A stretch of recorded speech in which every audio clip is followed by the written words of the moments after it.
Hi, hello, good afternoon. Welcome back to the lecture series in economics.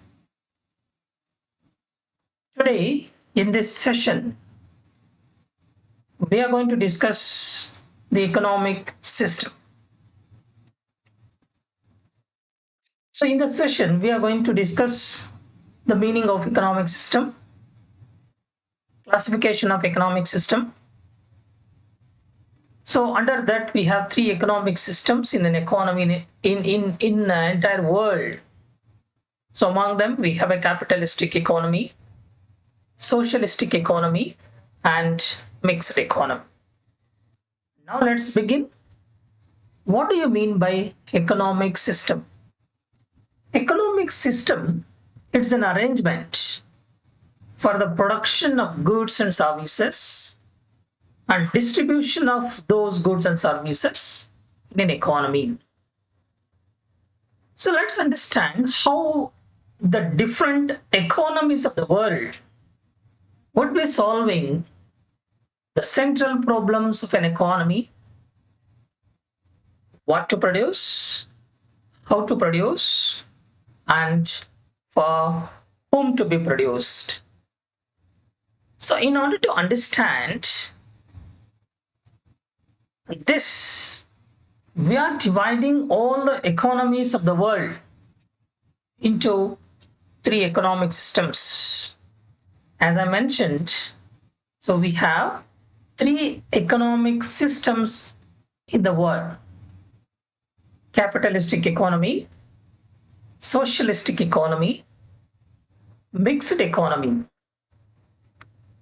And now let's understand how the different economic systems in which, so we are going to we are going to address the central economic problems.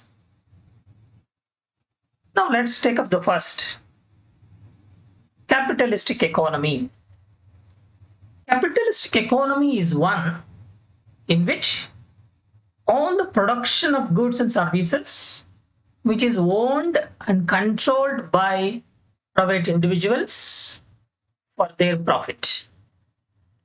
So in this type of economic systems, we do not find any government interference.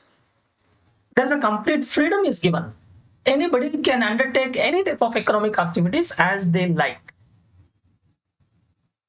In this form of economy, we do find free market economy. It is also known as the free market economy or laissez-faire. And now let's discuss what are the characteristics of capitalistic economy. The first one is the right of private property has been ensured, freedom of enterprise, freedom to choose any commodities as they like by the consumers, profit motive, competition, of course, inequalities of income and wealth, that is also prevailed in an economy called capitalistic economy. Yeah. So now let's discuss how do capitalistic economies solve their central economic problems. So in order to solve the central economic problems, there is no planning authority. There is no central planning authority which takes up the task to solve the central economic problems in an economy, especially under the capitalistic economy. Then the question arises, how the price and output is determined. The price of a commodities and services which are determined by the two market forces, which are called demand and supply. When there is more demand for the product, obviously there is an increase in price, but supply remains constant. When supply remains constant, demand of the product decreases, obviously the price of the commodities will be decreases. Okay. the first important economic problems, what to produce, how this particular economic problem, which is solved under the capitalistic economy. It is very simple. The producers are going to decide which commodities to be produced. It is very simple. The consumers wish to buy cars. More cars are produced. There will be increase in demand for a car. As a result of that, there will be increase in price. Now let's take up an example. Which are the economies in which we do find capitalistic economies, like the USA, United Kingdom, Japan, Singapore, France, Canada, Australia, and Germany, etc. So these are the different countries where we do find this type of economic systems. As I told you, the central economic problem solved what to produce, that is decided by the demand. When there is more demand for the cars, production of cars increases, the demand for the cars increases. Obviously, as a result of that, the price of the commodities increases. If the consumer wish to buy some X item, that particular X item will be produced and supplied and earns profit.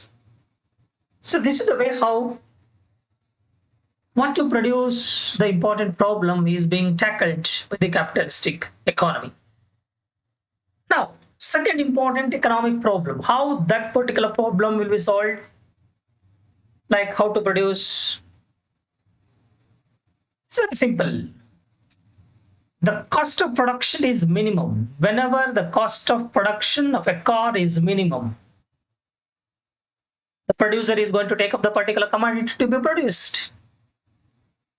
So as we already discussed, so there are two techniques which are used in producing different goods and services. So like labor intensive techniques, capital intensive techniques. When there is a cost of production is minimum,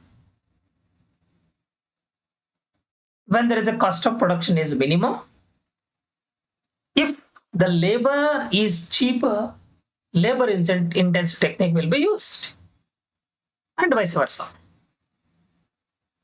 So on the basis of the cost of production, as I told you, what are the prices of the factors of production? Like land, labor, capital, organization. So these factor prices are minimum.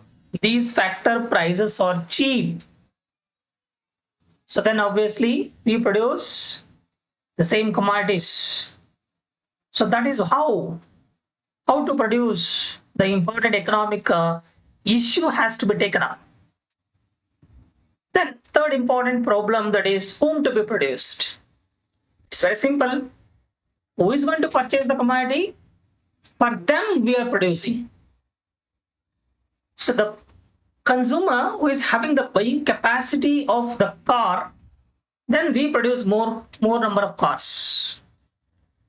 If the buying capacity of the individual or the consumer is not there in an economy, so we cannot able to produce, because consumers do not have capacity to purchase. So therefore, whom to be produced, that is decided on the basis of the higher income of the economy. If the people are earning more and more, obviously there will be buying capacity increases, then we can able to produce those commodities in which there is demand for such goods. Then deciding about the consumption, saving and investment. The savings in an economy, that is decided on the basis of the rate of interest. If the rate of interest is more, for the deposits, the people save more and more money. Okay, and vice versa. How the investment decision is being taken up in an economy called capitalistic economy. So that is going to decide on the basis of the rate of return on capital. If the rate of return will be more, then we invest more. Clear? Yeah. And now let's take up some of the merits and demerits of the capitalistic economies. Let's take up the merits first. In the capitalistic form of economy, so there is an innovation is taking place. More varieties of goods are produced because as per the choice of the customers, we need to produce the goods and services. So the private property has been encouraged so that the profit will be more, higher standard of living among the people increases, but we do not find pure capitalism in the world nowadays. Okay, of course, some of the countries where we do find the capitalistic form of economy like USA, UK, France, Australia. So these are we do not find the pure capitalistic economic systems. Of course, USA, UK, France, and Australia, in these countries also we do not find pure capitalistic economies. But of course, there is more innovation. Wide varieties of goods could be able to produce. Private property has been encouraged. Private individuals who are doing the business, they earn the profit. Standard of living of the people increases because the consumers are getting wide varieties of goods and services. But of course, we do not find the pure capitalism in the world. Of course, in this form of economy, we do find certain demerits. So in this economic systems, richer become richer and poorer become poorer. There is a class conflict arises in this form of economy. So what are the different classes are created in this form of economy, like rich and poor? So between these two groups, between these two class of people, there will be always conflict because there is a poor people or the labor class will be neglected. Okay, yeah. Production of luxuries leading to unwanted consumption, and it also leads to monopolies in some goods and services, the production of some goods and services. Yeah. Second form of economy, that is called a socialistic form of economy. So under the socialistic form of economy, all the means of production, factories, capital, mining, all the economic activities, all the production units are services which are owned and controlled by the state. So this type of economic system that we do call it as socialistic economy. So in the socialistic economy, we have a central planned authority which is going to take up the task of deciding the price, deciding what to produce, deciding how to produce. Okay, because it can be called as a command economy, central planning system that is being prevailed. So that is controlled and managed and owned by the state. Is it clear? All means of production, it may be factories, it may be capital, it may be mining, it may be banking, it may be transportation, all economic activities which are owned and controlled by the state. So whatever the decision taken in undertaking any economic activities, that is done by the central planning authority. Yeah. So let's discuss what are the characteristics of socialist economy. As I told you, the production and distribution of goods and services aimed at maximizing the welfare of all the people in the country. There will be collective ownership for economic activities. There is an absence of the consumer choice. Suppose the state which is producing only Mysore sandal soap, obviously there is no choice before us. We need to use only the sandal soap only, because the central planning authority which decides what to produce, how to produce, and for whom to be produced. Whatever the production is being taken place, consumers do not have any choices. Whatever the government is producing, so we have to utilize. So here there is a minimum role of the market forces. There are two market forces, demand and supply.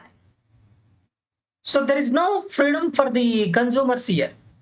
Whatever the goods and services produced by and supplied by the state, inevitably the consumers have to use them only. Yeah. So let's discuss what are the merits and demerits of the socialistic economy. Now let's take up the first merits. Equitable distribution of national income among all the people in the country. There will be no unemployment, no business fluctuations, because all economic activities which are controlled and owned by the state. No class conflict, there is only single class. Okay.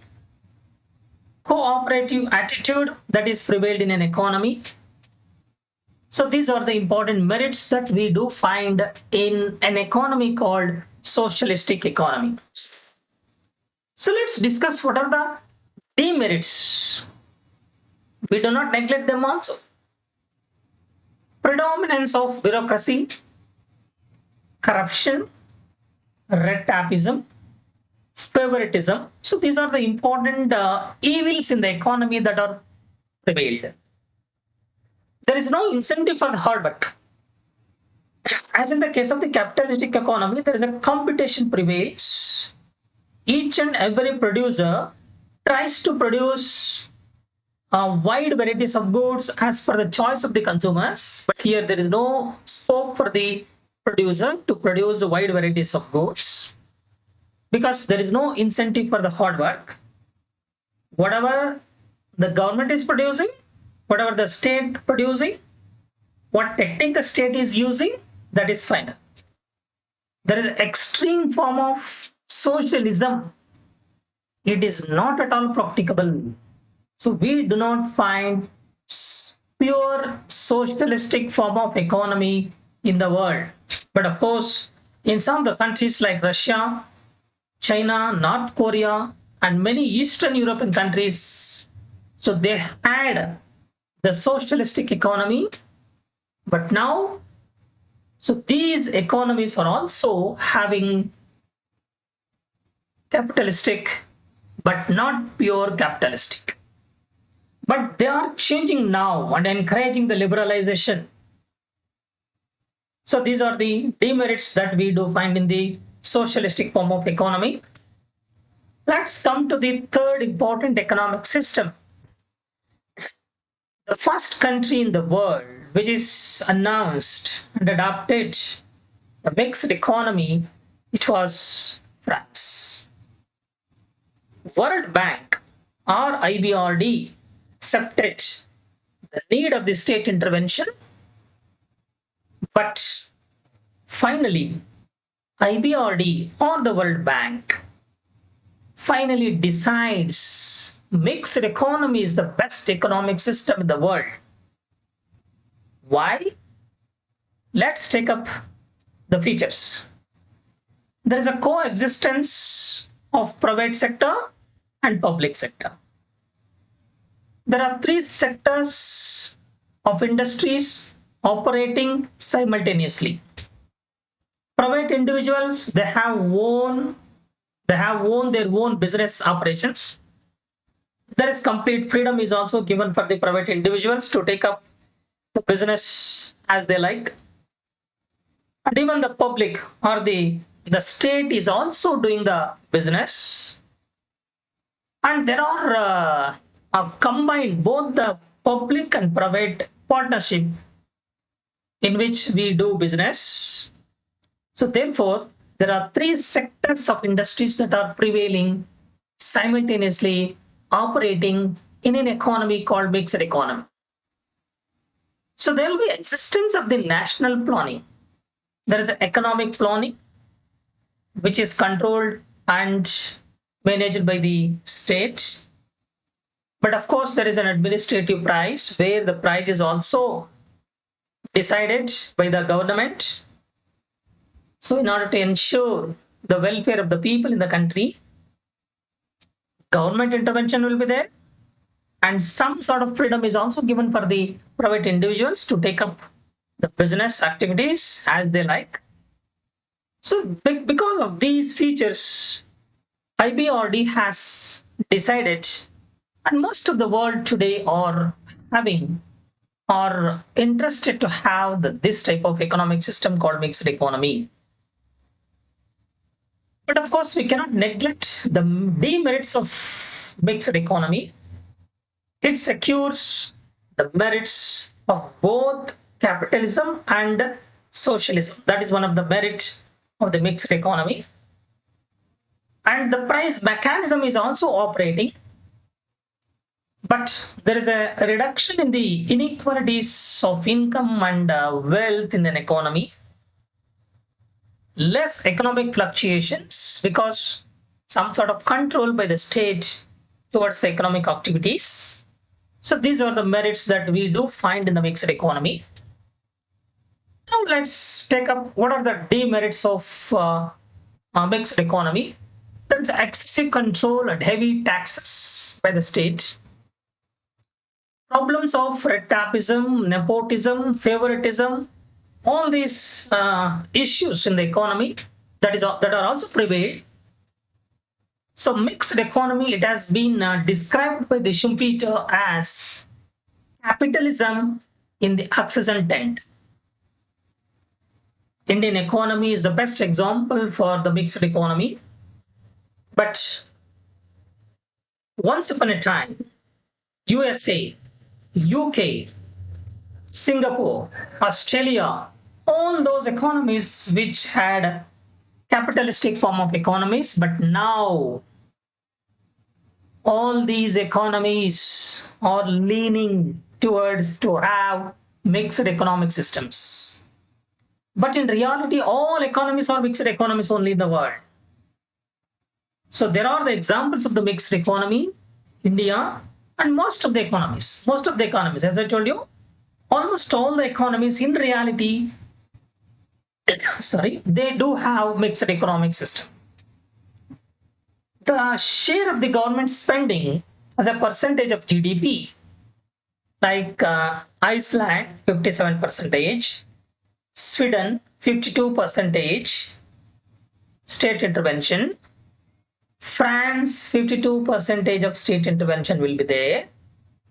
United Kingdom, 47.3% of the state spending as the percentage of GDP.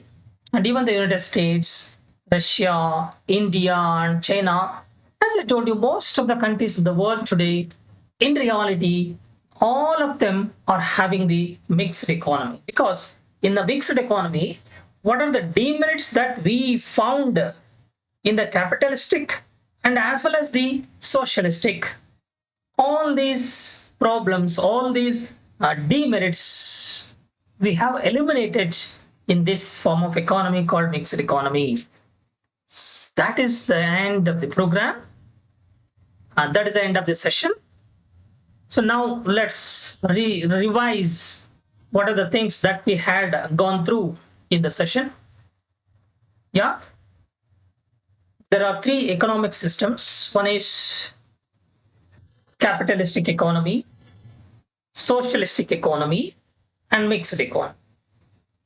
Capitalistic economy is one in which all economic activities, all the production of goods and services which is taken up, which is owned and controlled by the private individuals. Complete freedom is given as they like. They can undertake any type of economic activities that we do find under the capitalistic economy. What is socialistic economy? Socialistic economy is one in which all economic activities, all the production units producing goods and services, which is controlled by the state. That is a system we have, socialistic form of economy. And finally, mixed economy. So in order to eliminate all the disadvantages under the capitalistic economy, socialistic economy, so we have mixed economy in which we do not find demerits. Of course, some of the demerits we have, but of course, that is World Bank is concluded the best economic system in the world is the mixed economy, because in the mixed economy, all the production units which are simultaneously controlled and owned and run by the private individuals and as well as the public, and even both combined together and in collaborative way, so they conduct the business operations. Thank you all. Thank you for listening. Have a nice day.